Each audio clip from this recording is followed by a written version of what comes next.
You ask Tiger to calculate. This deals with finding the midpoint between 2 points. The midpoint between the 2 points is 37, 42.5. Let's solve it step by step. Plot the 2 points and calculate the midpoint using the formula. The coordinates of point 1 are, x1 equals -21, y1 equals 29. The coordinates of point 2 are, x2 equals 95, y2 equals 56. PM represents the midpoint of the 2 points.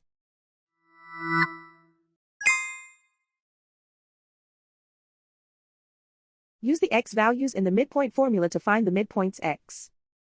x1 equals -21. x2 equals 95. Simplify the arithmetic.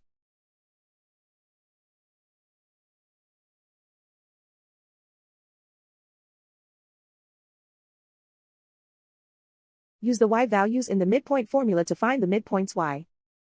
y1 equals 29.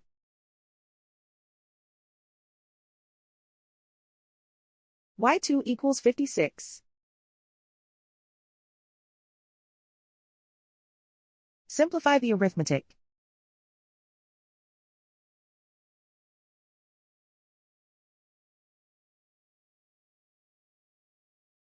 And so, the midpoint is 37, 42.5.